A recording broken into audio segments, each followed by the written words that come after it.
Hey guys, hey, how are you? Welcome to DCP Talks. My name is Stephen Candace and I'm an author. And I have a very lot of books out there. I have over 59 books. I'm working on 3 more. And this is crazy. So we do my podcast, DCP Talks, every Friday at 2 p.m. I release it. It was 7 p.m., but I release it now 2 p.m. You know, there's been a lot of changes to DCP Talks. I know, but trust me, this is the way it's going. We're going to talk about books, questions about those books, and then we're going to talk about Writer's Corner, which is the most important, and that is about how to learn how to write. So we got a lot of stuff to cover today. We got 2 books to cover, and then we're going to cover up some questions, and then we're going to get right to Author's Corner and Writer's Corner. All right, here we go now. So any time you need to search out any event of mine or anything, you know what? You can look up my website, www.authorstephencandace.com. And that is easy. So ladies and gentlemen, let's talk and let's get this thing on a roll. Let's enjoy our lives, everything around us. And I think everything falls into place. You know, I wrote 59 books. That is insane. I got 3 more going, 24 Audible books. I got people knocking on my door asking me about if they can do one of my Audible books. True story. This woman keeps asking me because she did 2 already. And, you know, the truth is, Gloria, I will get there. I am just really at the moment trying to get my stuff in a row. There we go. That is so cool. You know, I'll be talking about my podcast. You know a podcast, is one of those things where I'm learning to do it more and more each week as we go. A podcast basically is where a strong cup of coffee is like opinions are stronger. So either way, it can go one way or another. You know, the number 1 podcast rule is always hit record before the best conversation starts. You know how many times, it's kind of funny. I was at a birthday party, and for some reason or other, I'm usually really good at taking pictures. And someone asked me to take pictures. Do you know how many pictures I missed? I sucked. I looked at my son. We laughed like crazy. I said, "Get me out of this, dude. You guys start taking pictures because I suck, And just always remember, a half a podcast is only half a therapy session. So, man, we got to get that stuff on the road, right? We're going to cover 2 books this week, and the 2 books that we are going to cover, they are horror books. And the 2 books we are going to cover this week, we're going to cover Jaws of Death, and then we are going to cover The Amulet. 2 good horror stories. I mean, these stories are captivating right from the shark. Right for a shark. Oh, you gotta love that. That's a shark book, if not, right? Jaws of Death, right from the shark. Now, listen now. It is actually right from the start. Both books. You know, The Amulet is a book about an amulet that has been found in 1803 by a Scots merchant. Well, he decides to give it to a museum stating that it is cursed, right? Well, after the descendants pass away, a Miss Laura O'Hara, she gets the amulet. Now, and then we are going to go from there. There you go. Jaws of Death, the giant tiger shark lurks into the waters of Beamer Falls, and next thing you know, wada bada bang bang, da da da da da, attacks happen. So we're going to get to that later, but why factor? You know what? I like horror once in a while. I'm writing a new book right now, but you're going to hear all about that. It's about horror. But yeah, so to me, it's one of those escapes. Every writer out there and every person out there has a dark side. Whether you want to sit there and act like you do and don't, you do, and that's all there is to it. So everybody has that dark side, and so therefore, that is why horror comes in, or suspense or thrillers, because it depends on your mood of when you're writing that day. Let's be honest, folks. Really, come on now. The why factor of why I do horror is because I write every style of book. It is me. That's it. I love comedies. I love romance. I really do love romance. But I also love the suspense of Make the Call. It's about a hitman. So it's just about someone who gets called to make the hits. There you go. Or how about escape? Someone wakes up, he's in a prison, and he has to get out. And he has to do a couple things before he's able to do so. Help wanted. 3 boys go up to a cottage to work for a farm, to work for a family, and they don't know what the hell they're going to get into. So see, anything can change when it comes to horror, suspense, or thriller. That is why I do it. So therefore, hey, we're going to get right to it. You know, my friend, Mr. Steak Filet, he is a chef in New York City. Yeah, he actually was curious about the book, The Amulet. And he said he wants to read it. He said it looks very intriguing. He read the back of it. And he was like, dude, this book seems familiar. So is it okay if I send you some questions? Go for it. So what better way for someone to know about the amulet, right? Hey, I'm telling you right now, no better way for him to learn it. So the first question is, what origin of the amulet? What is the origin of the amulet? Okay, the origin of the amulet, it starts off in the early 1900s and it keeps going. Okay, so there you go. It starts off and it is, it's a tale where it all starts, and that's how. Who created it and why? Me, because I thought of it, and because, you know what? Something different. I try to always write something different than what I see out there, and that's just what I do.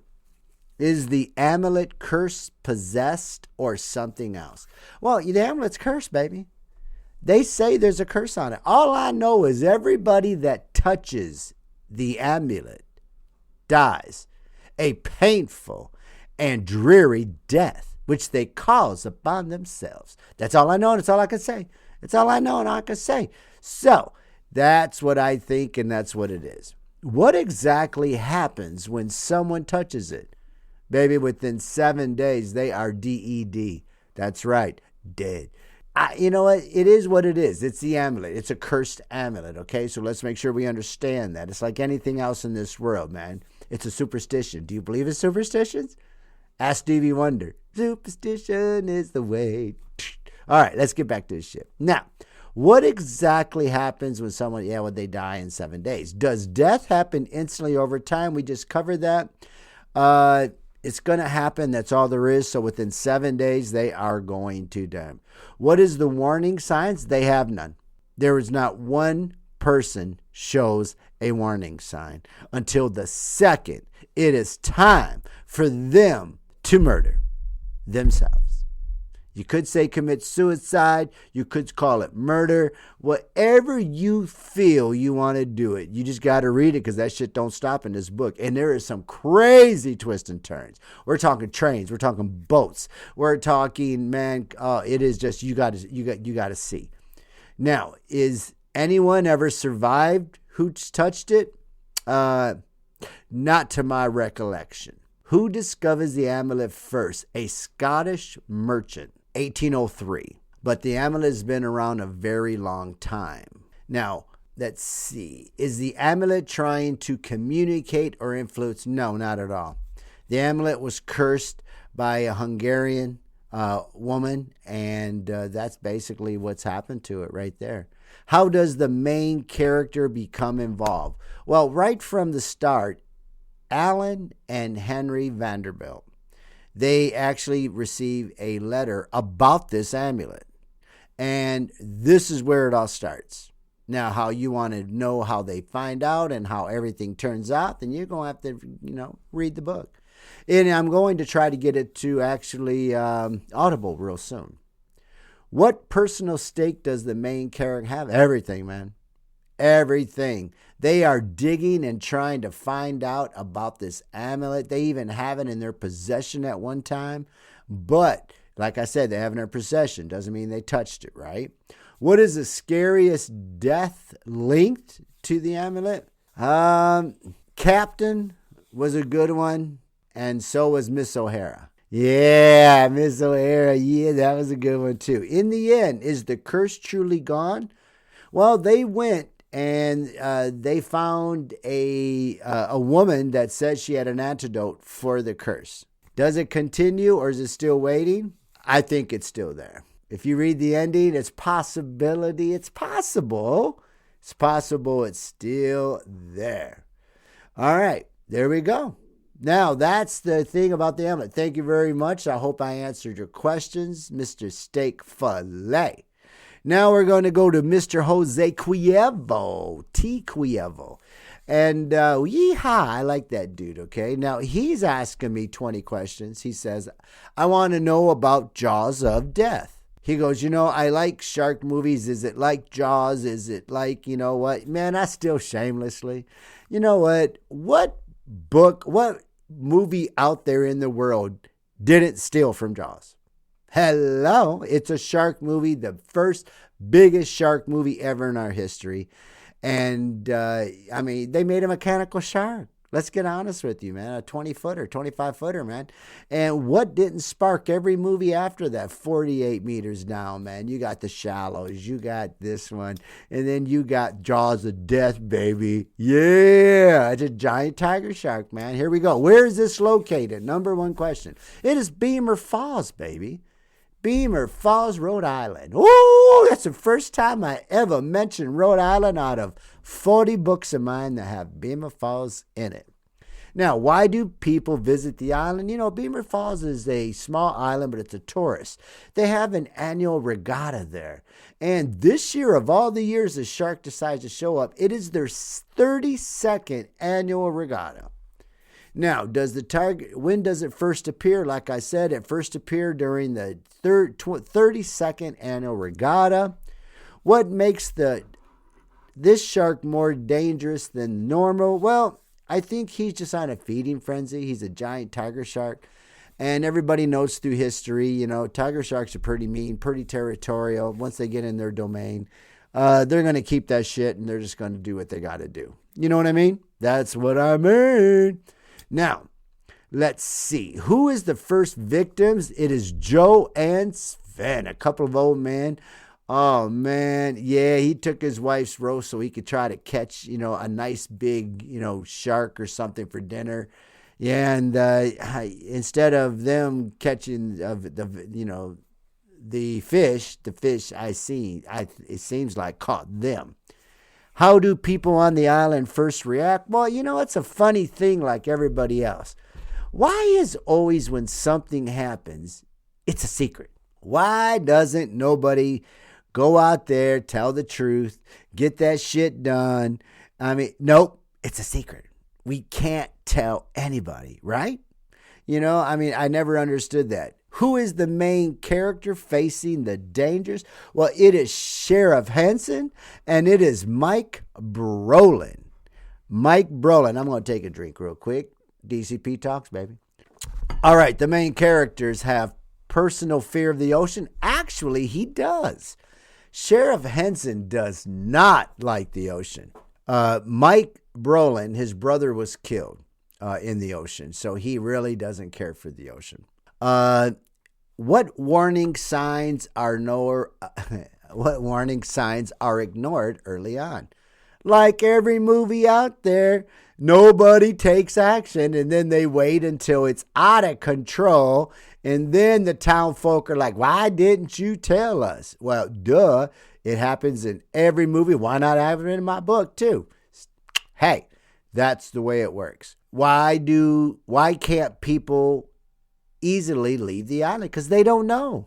There is Brett and Randy Vaughn, who are the mayors of this island, and they are refusing because of the regatta. It brings in 1 million visitors. They are not losing that revenue for their island because that's the only time of year that they get that revenue. Go figure. Isn't that the way it works out? If someone's making money, that is just the way it works. Now, who is the main? I already said that shit. Now, why? Yep, we said that too. Now, woohoo! Who tries to stop the shark and fail? Well, there's Mike, there's Sheriff Henson, and there is also one more character which you need to find out. Oh! What is the scariest attack scene? Oh, man, you have to write it, right? And one of the scariest scenes, I think, that I wrote in this book was a little girl is on the deck. And the deck is like on a chain out in the water. and she's has her feet in, and then oh yeah, so that's about the scariest scene. But then there's also another scene where the shark attacks. Oh yeah, a man swimming, and it's just even the sheriff. When the sheriff has to go in the water because he sees a board and he has to go flip the board. You know the way that shit works. Dun dun dun dun dun dun dun. Everybody's like, I'm not picking up that board. As you wade in the water, you're waist deep. Oh, let me tell you, that's how that shit works. By the way, yeah, that's a good one there, that part. Oh my goodness, that is a good part. Let's see. How does fear spread? Because once everybody starts to find out is normal. Nobody says shit until it's too late. Then everybody's running. Everybody's screaming. Everybody's got to do their damn thing. What major mistake makes things worse? They didn't say anything, and then they didn't act. They let the Vaughn brothers tell them what they needed to do. And that's all there is. Well, and then they finally, how does the main character fight back? You're going to have to find that out. All I know is one thing. The shark wins. So, I mean, you got to read it to find out. So, what is the final confrontation like? Oh, yeah.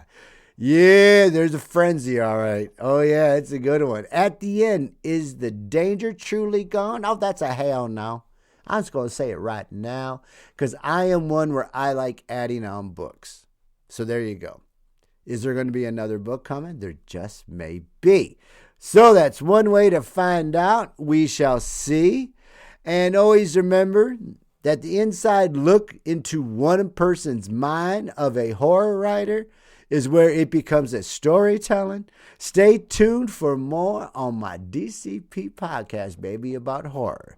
Now we're going to get to Author's Corner, baby. This is all about me. Mwah. Yeah, baby. It's all about me, about my new books coming out. So let's get to it. Now, I have a few books I'm actually working on right now. So I have John Tillis. John Tillis is actually going on its final stride. John is making some remarkable damage for his revenge. That's all there is to it. John finally is getting his redemption, as they say. It's coming down really good. So that book is coming along real good. I should be done with John Tillis probably this weekend. I know. Woo-woo. John Tillis is coming out. I'm waiting for the cover, actually. Once the cover comes out, the cover is supposed to get to me tomorrow. And once I approve it and get it out, and then, it's coming out, guys. All right, John Tillis, baby. Then we have A Quarter Mile. 1,320 feet to survival. Man, that book too is rolling. I am 3/4 into that book. That book is rolling really good, man. It's actually doing well. There's a lot of people running for their lives, basically, and trying to get to safety. So to me, the fear of not knowing and the fear of the dark will put fear into anybody. The church said it best. The greatest weapon in the church's arsenal is fear. And that's why they invented hell. Oh, it's true though, right? So here we go now. So Quarter Mile, it's going to come out by the end of the month, probably by Easter weekend. How's that? All right, that's 2 books, baby, coming. I know. Then I'm starting a new book. And this one's called A Bachelor Party Masquerade. It's a hilarious comedy. And it's about a man, Steve, who's going on his 5th marriage. Everybody in his family and everybody flies down to Key West, Florida, for the wedding in 6 days. But Steve, Mike, Bill, Sven, Chris decide that they want to fly down to New Orleans first because it's we're getting married. They're getting married on Valentine's, so they're going to hit Mardi Gras. So they're going to hit Mardi Gras, then they're Mardi Gras. That's about what it's goddamn like. I've been there, man. It's a Mardi Gras. It sure ain't no Mardi Gras, man. It's a Mardi Gras, all right. There's 1 million fucking people in 1 million street, in one street. And it's a crawl by the time you get done drinking, let me tell you. But yeah, so Mardi Gras. So then they're going to fly from Mardi Gras down to meet the family when trouble begins. That's all I know. It's going to be a dilly. Oh, there's going to be some good scenes. Oh, there's going to be some moonshiners. There's going to be some airboats. There's going to be some gators. There's going to be some all kinds of events that they got to go through to get to Key West so he can get married. How about that? There we go. Now that is the Bachelor Party Masquerade. And then, as you all know, I'm still in the back burner is the tale of Astrid in Borg, A Viking's Tale, Book 2. So the Armada, it's coming, baby. So, that's the new jive. It's coming. We're going to knock that shit out. It's coming really good. Now we're going to get to Writer's Corner. In the last 2 weeks, we started a segment. One was how to start a book. We're going to recap it real fast because there's no sense to moving on in case someone started today. So we're going to go through bullet points. That's it. So write it down if you have to. Okay, so how to start a book. Number 1, know your core idea. What is this book about? Number 2, define the main focus. Is it fiction or nonfiction? Number 3, plan your opening, the first 3 pages. Make sure they draw people in. The basic story structure is beginning 25%. The middle is 50%. The ending is 25%. You can do it how you like, but that is the majority of how shit runs, and that's how you do it. Now, what we did was after that, so there you go. You have your 4 main components. Then we went to how to build a character. So when we turned around and to build a character, first of all, you're going to need the basic information. You're going to need a name. You're going to need their age, a gender. You're going to need an occupation. And then you can go from there, okay? Then don't forget, you're going to have to put down their physical appearance, their personality. I like to give 3 positives, 3 negatives. Don't forget their background, and don't forget goals and motivation. If you're going to have anything, what's the main goal in their story? Okay, don't forget relationships. And don't forget skills and abilities that they must have, okay? Or maybe they're just there holding a frickin' door open. Just make sure that's how you do it. Now, the character arc is growth. How do they fit in the story? How do they start the story, okay? The favorites and preferences, okay? So don't forget favorite foods. Now, the body languages and habits, okay? So when we're talking about the body language and habits, and then the great characters should have goals, a flaw, and then transformation of during the story. So what I'm going to do is I'm actually going to revamp and re-go over that one again. Because when you're building a character, I went kind of fast, but it's going to mean really a powerful thing when you do it. So a full character outline template. This is what it should be. It should be the basic information, the full name, a nickname, if anything. They should have their age, their gender, and their occupation or role. And don't forget, they do need a race, even though sometimes we just throw in a person. I get it. But at this day and age, we have to know where they're going, who they are, what they look like, right? And then their current location. That's always a biggie. Now, don't forget when it comes to physical appearance, their personalities. Like I said, I like 3 negatives. I like 3 positives. You don't forget their background. What if they have a past? Now, their goals or motivation and their main goal in the story. We cannot forget that. Now, relationships, skills and abilities. Do they have special skills? Do they know how to use a gun? Do they know how to use a knife? Are they a murderer? Are they a lover? Do they have a tool? Cheers, got that one. But favorite foods to all kinds of stuff. What's their favorite color? Sometimes it comes down to.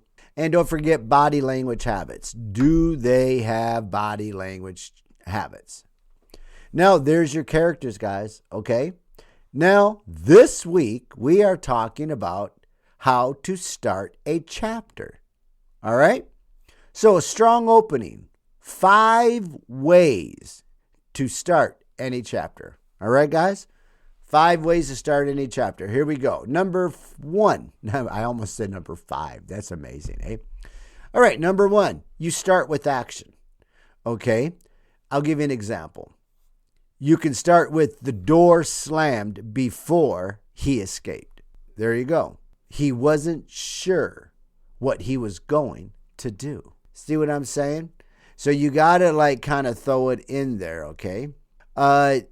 Number 2, start with a dialogue. Okay, example. You shouldn't have come here. She whispered to him. So there you go. Do you understand that? You shouldn't have come here, she whispered. I did one to where the guy is sitting in a restaurant and the girl walks up and she says, you know you shouldn't be here. So almost the identical same concept right there. So it shows you I was on the right track. Number 3, start with tension. I love starting with tension. Like, man, and John Tillis, he's standing over a box, his foot on the box, and he's pouring out dirt as it trickles down, hitting the box. Then he pulls out the stick of dynamite out of his back pocket. Woo! Let me tell you, that's a coming, baby. Start with tension. And here's another example. Something is already wrong from the first line. There you go. You know that shit's good. Number 4, start with the thought. Really, they're thinking, are we going to do this? Okay, here you go, example. This was the worst mistake of his life. So see, you can add a third party in and draw them into it, because later in the story, what's the story going to be about? And where do they fit in? Once again, your character building. There you go. So now you know why it is important. Now do what I do too. Make sure you write a lot of notes. Whatever you do. Get yourself some cards, index cards, and start making characters. Start making scenes. I always keep notes of my scenes. Always. Because then I know where I'm going, right? You know? So you start with a mystery. Give enough info to make readers curious. I like doing tension scenes where you know it's a murder and then something happens. Like in Cry Baby, okay? Johnny is rocking back and forth. Or the man is rocking back and forth holding a uniform. I think I put clutching a uniform. A uniform. You got to like that shit. I'm off into lazy land. Oh, there we go. It is the man is sitting down, clutching a unicorn, rocking back and forth with the police surrounding him. So to me, it's like, oh man, that dude is nuts, right? And trust me, Johnny's nuts, man. Crazy.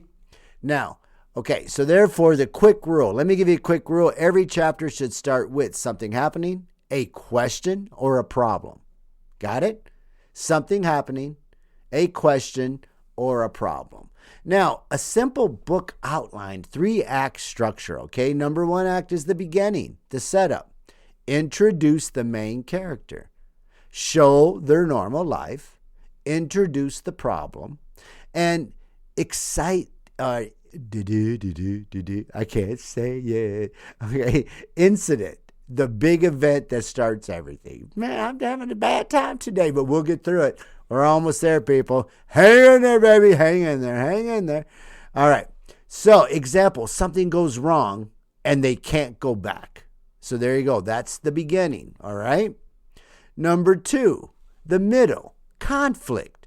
The character tries to fix the problem. Things get harder. New challenges appear. A big mistake or a setback. See, the middle is where you want to twist. Like everything changes. It can go one direction, go south. I love when everything starts to just go in a disarray. I love that shit because that means then I'm in the right way. Okay. Number 3, we got the end, the climax and resolution. So the final, here we go again, man. I can't talk today. Final confrontation, the big moment. All right, let's see what's going to go down. How about character faces biggest fear? I love that one. I like whenever all of a sudden they got to make a harsh decision. I love that in a book. Problem is solved or not. You got to leave cliffhangers sometimes. I have 3 books where I always leave cliffhangers. I know I suck.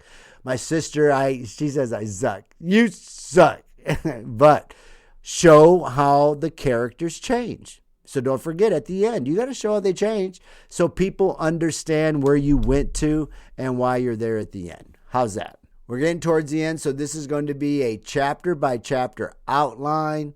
So how about if we go back real quick and we're going to go with, the chapter should start with, how about, here we go, something happening or a question or a problem. Now, we're going to 3-structure act. The act 1 is the beginning. You introduce your main character. You show their normal life, introduce the problem. There we go again. Dude, incident. The big event that starts everything. Maybe I better leave that word out and just go with everything. Example, something goes wrong, they can't go back. There you go. That's act 1. Act 2, write it down. The middle, conflict. The character tries to fix the problem. Always someone trying to fix shit. I got friends that always try to fix shit. Things get harder. New challenges appear. A big mistake or setback happens. It's the way you keep a good book going. The middle is a twist. Everything changes. Remember that. Act number 3, baby. Climax resolution. Here we go. Final confrontation. The big moment. The character faces his biggest fear. Always. Problem is solved or not. It's your time to either make it keep going or a new book. Show how the character changes or changed. There you go. Got it? There's your 3 acts. Now we're going to bust this out right here as chapter by chapter outline. I'm going to give you 10 examples. So here we go. Chapter by chapter. Let's do this. Chapter 1, introduce the characters. A hook. There you go. Chapter 2. Boy, I'm having a hard time. Show a normal life. Show who they are, where they're from, show stuff like that. Chapter 3, the problem begins. Chapter 4, the first challenge. See, I always like to put how I do things. It depends on how my mood is. Chapter 5, things get worse. I guess I shouldn't do that to you. I apologize. Chapter 6, the big twist. Chapter 7, the lowest moment. Chapter 8, you fight back. Chapter 9, the final battle. And chapter 10 is the ending and lesson. So let's go over those one more time. A chapter by chapter outline. So if you want to write them down, there you go. Chapter 1 is introduce the characters or a hook. Chapter 2, show a normal life. Chapter 3, problem begins. Chapter 4, first challenge. Chapter 5, things could get worse. Chapter 6, throw a big twist in there. Chapter 7, the lowest moment, make it down. Chapter 8, they fight back. Who loves a warrior? And number 9, the final battle. And don't forget number 10, the ending and the lesson. So there you go. So that is I gave you 10 ideas what you can do. So just remember, here's 3 little tips for you guys, okay? You keep your chapters short and engaging. And what I mean is, from when I read out there and from what I do and from what I see, the chapters can go from 10 to 20 pages is a nice chapter, sometimes 30. Anything over that seems to get drawn in, unless you do segments, sagas. Like my Viking book, I did saga 1, 2, 3, 4. Then those are a lot longer. But otherwise than that, no, your chapters, try to keep them short and engaging. It keeps people motivated better. And then you end your chapters with a mini cliffhanger. Keep your people driving. Keep your people thinking that they want the next chapter. Always keep moving your story forward. You never want to slow down. You never want to stop. You keep moving it forward, okay? Keep that shit moving forward, and therefore it will end up helping you out. I just scratched my nose. I'm so sorry. Now, next week we are going to be working on customizing your chapter and customizing your characters. So there you go. So this week we ended up with doing how to start your book, how to build a character, and then this week it was how to build chapters and make chapters and outlines. So here you go now. So, you got to remember that sometimes people write journals and I record podcasts. There you go. It is just the way it is. I like to talk. I don't have a problem with that. So it's probably why I'm behind a mic and probably why I don't give a good God bless. Behind every podcast episode is at least 3 start overs. That's amazing because this is one of the first podcasts I'm ever doing where I haven't stopped it. This baby is live. It has gone right straight through. I did a good job. Hey, whoop, whoop, whoop, whoop, whoop, whoop. This podcast is powered by my ideas, my making coffee, and very questionable research. Let me tell you, it's very questionable, right? So I have a quote of the week for this week, man. And this week's quote of the week is, every episode is another step forward toward your goal. So remember, every episode is another step forward toward your goal. Got it? All right. We got it, baby. Okay, so please note you can provide any view or anything you want, questions. You can send them anything you want or play devil's advocate. I'm okay. You can no holds back. It ain't going to hurt my feelings. They've already been hurt. Oh, so you can send me your questions and feedback to author Stephen Candace at gmail.com. Now, before I forget, I do want to thank Elk Artwork for giving me a little sponsorship here, same as Kiwi Productions. And, I found a little gimme. I forgot real quick. Let me grab it. And here we go. Guys, I found a little book, which was amazing, and it's called Around the World with Milo. And it's by Shaylee Gemmel. Check this book out. It's pretty cool. It's got all kinds of activities and there's crossword puzzles. And it seems like it's done in Mexico, so it does have Spanish in it. Wow, it's pretty cool, man. That's a really cool book. There's an author description on the back. Amazing. Yeah, you got to check that book out, guys. That's right. Around the World with Milo. Awesome. There you guys go. So, if you have a topic to discuss, just ask, okay? We will talk to you soon. Hello. And have a great day and looking forward to our next adventure. And DCP Talks is out.